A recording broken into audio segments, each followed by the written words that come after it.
Hello, good evening. Welcome to Signature Evening on Signature Television. Wow, ninth already, and I don't know if I'm the only one that feels this month is running. Like, where are you going to? And the funniest part is that December will be so fast that when you get to January, now looks like January is strolling. It will take like years to be done with the month. But on that note, to say a very big welcome to Signature Evening, where we have all the amazing time. We've got sports, we've got entertainment, we've got what's trending. For those that really don't have the time to surf the internet and see what's going on, we'll help you to bring it down to you on what is happening on social media. And tonight on the People's Forum, trust me, you just don't want to miss it.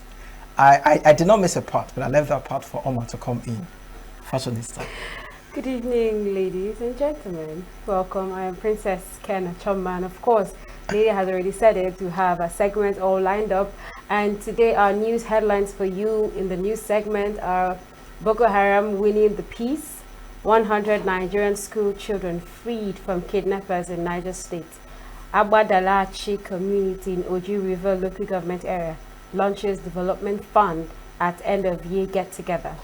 EFCC seals Bayelsa ex-governor Silva's Abuja house over alleged fraud, and Trump ally Haba resigns after court disqualified her as U.S. attorney. Of course, our interviews, fashionista, entertainment, sports reports, what's up on the what's trending, and People's Forum, where you call us. The number to call is 081-4898-6065. In the news segment, coming up next.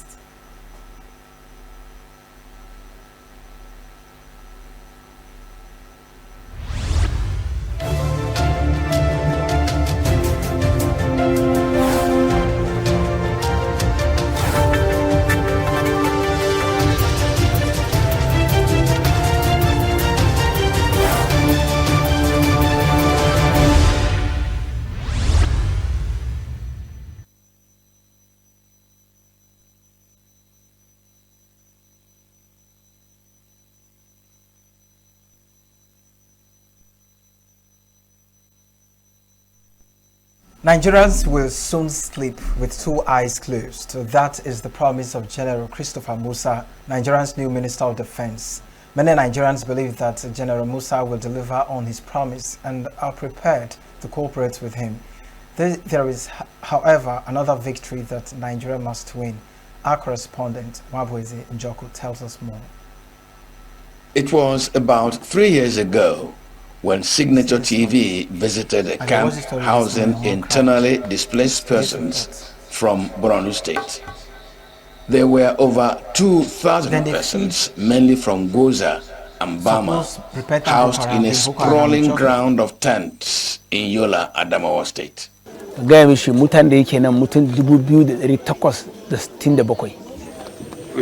2,867 people here. Dawo na muka dawo gaba ɗayan mu daga Borno State ne, amma local government ke da shi nan akwai Bama local government, akwai Goza local government, su ne suka taru a nan. All of us here, we are from Borno State, but we get a difference two local governments, like Goza and Bama local. Many of them may have returned to their communities, and the state government took steps to rehabilitate communities devastated by the invading terrorist insurgents. But in the camp, the challenge of a policy that focuses on rehabilitating the villain and ignoring the victim became apparent.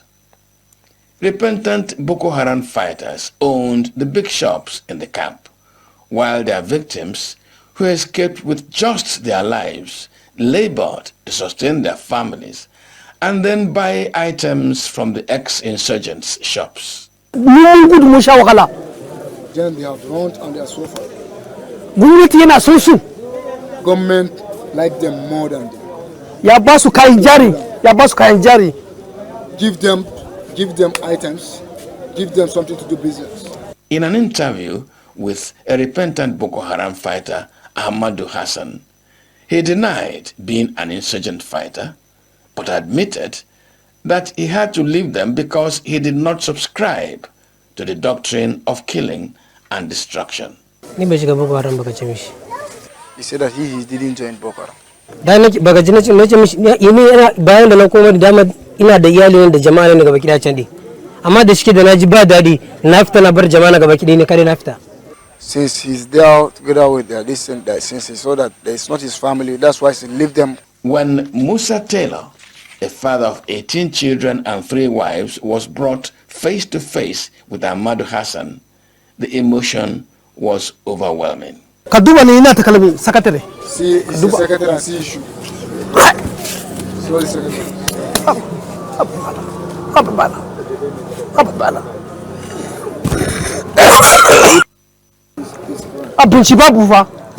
I'm hungry now. He's feeling hungry and he does have something to eat, and those people, they are the one that made them drunk, and at the end government can come and give them full support, give them full care. Amma mu muna shan wahala. He's the one that suffer. Ina noma shekara 20 a 52 ina wahala. He's 52 years and he still suffer, and those people are the one that made them to run and live there. Ina da shanu na ya fi goma. Ina da gidana ya fi daki guda shida gidana. He's have house and he's have more than 6 homes and his house. Ina cikin leza. Made them run, and then he was just sitting there. You see this one made them run, and he's still coming, he's still staying here. He's still staying in the nylon, and you are telling them to come and hook themselves. Never forget anything. What government did?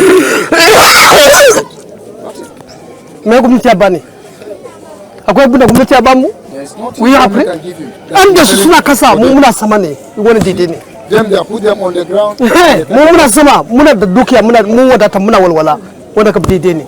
Amma har babu muna karkashin su. If possible, if the government can give them something, and then they have to be up and these people have to be down, so that maybe they can forget what they're doing. And up to now, they are the people, they are still under those people that they have made them to run, and government still give these people take care and leave them like that there. As General Chris Musa and his men work to silence the guns of the terrorists, the government at all levels must work to win the peace in order to restore social harmony in the affected communities. In Abuja, I'm Waboz Njoko for Signature TV News. 100 school children were released on Monday in Nigeria's Niger State after being held captive by kidnappers, with authorities working to secure the freedom of remaining hostages. The children arrived in buses and armored vehicles at the Niger State Government House. Government officials said that the children will be scheduled to undergo medical checks before being reunited with their families. They give us tampon that we should put it down, we should lie down and sleep, that we should not make noise for them. We wish to recover the remaining students that are still in captivity, and by the grace of God, in a very short time from now, we're going to record it, inshallah. I want to reassure parents and guardians of these children that they will be safely delivered to them very, very soon. We have called on medical health workers to come and look at them. They will be checked properly and before taking them back to the parents. Medical checkup will be very, very critical for them. And then if anything is discovered, any laboratory investigation is conducted and something is discovered, definitely they will need health care. Our excitement is that we have these children, 100 of them, and by the grace of God, we're expecting the remaining half to be released very soon, by the grace of God. Niger State Governor Mohammed Umar Bago expressed optimism about recovering the remaining captives. Some of the abducted children were also as young as 6. They were part of the children kidnapped last month on November 21 from a private Catholic school in Papari, Niger Delta State.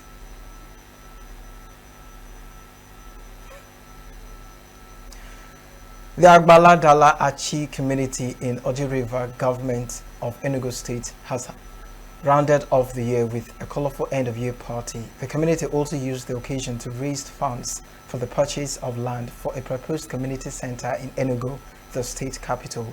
Correspondent Precious Chiagoro covered the event for Signature TV.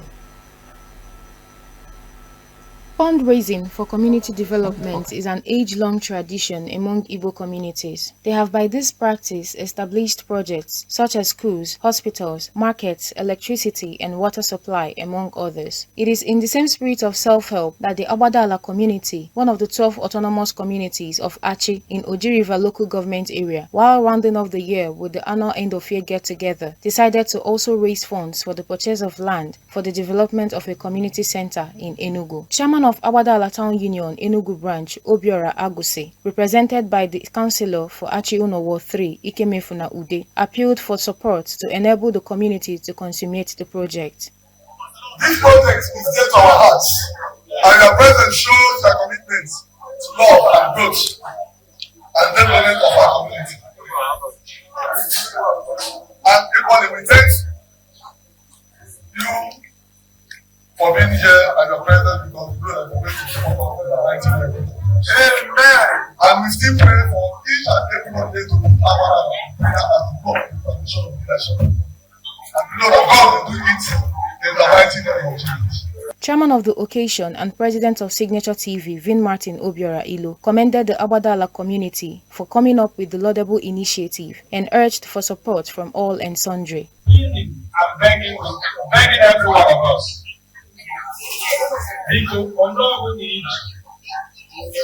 Please put it in this project. No amount is too small. The same way no amount is too big. We can achieve that aim and make that project a reality. The chairman of Oji River local government area, Greg Anyebudike, who was represented by Ekene Nwoke, said the local government remains committed to the development of the area. The member for Oji River in the Enugu State House of Assembly, Osita Eze, also commended the community for coming up with such an initiative. Eze said the project is an indication that the leadership of the town union is forward-looking.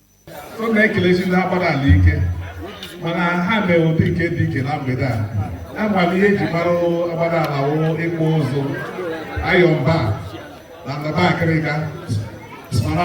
won't be there. I had a messy all about the way gorilla.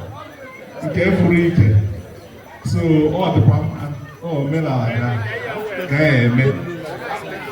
can't follow that. Go to the teaching down about the Mera drove over. There, get caught. So my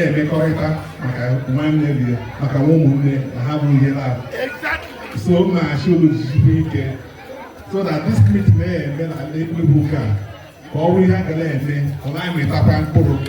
A community leader in the area, Ifani Abili Bazo, urged the people to identify fully with the project, which he described as worthwhile. The chairman of Achi Improvement Union Enugu branch, Law Ibenyenwa, said the union identifies fully with the development agenda of Abadala Town Union, which is in tandem with that of Achi Improvement Union. He appealed to Achi citizens living in Enugu and its environs to identify with and join hands with the union in achieving its objectives. The event, which attracted members of the community, well-wishers and invited guests, was marked by cultural and masquerade displays.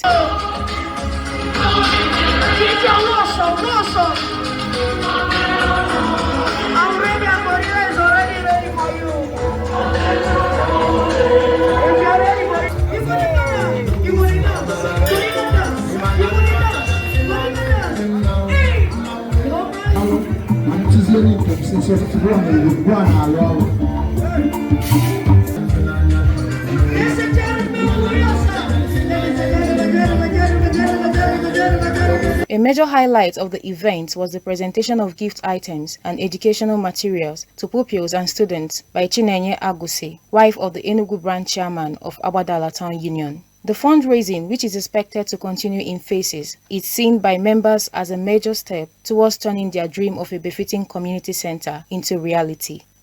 In Enugu, Precious Chagoro, Signature TV News.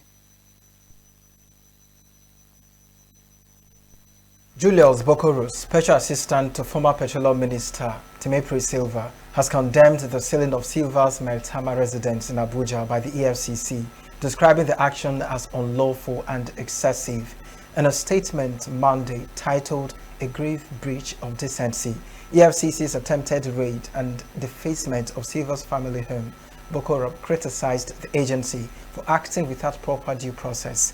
He said Silva had only recently written to the EFCC to schedule a meeting, but the commission proceeded with the operation without a letter, subpoena, warrant, or notification. The EFCC had declared the former Bayelsa governor wanted in November over an alleged $14.8 million fraud.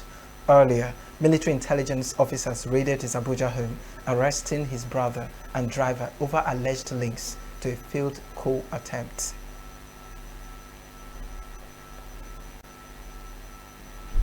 Alina Harbour, a former lawyer to President Donald Trump, whom he later installed as the top federal prosecutor in New Jersey, said on Monday that she was stepping down from the role after a federal appeals court found her appointment was unlawful and disqualified her from supervising the cases. Harbour said in a statement posted to X that her resignation as acting U.S. Attorney for New Jersey was to protect the stability and the integrity of the office, which faced months of uncertainty as legal challenges to her appointment played out. Donald Trump and the other defendants have committed persistent and repeated fraud. We did nothing wrong. There were no victims. The bank loves us. The bank testified. They love us. We did absolutely nothing wrong. We never even defaulted. No. I'm glad you asked me that question. No, I'm not having any second thoughts about representing President Trump. It is the proudest thing I could ever do. We will immediately appeal. We will set aside that ridiculous jury. And I just want to remind you all of one thing. I will continue with President Trump to fight for everybody's First Amendment right to speak. Everybody's a right to defend themselves when they are wrongfully accused and to be able to say, I didn't do it. A three-judge panel of the Philadelphia-based Third U.S. Circuit Court of Appeals ruled last week that the Trump administration violated the federal appointment law in naming Harbour acting U.S. Attorney after judges on New Jersey's Federal District Court declined to extend her appointment. And that's it on In the News segment. Stay with us.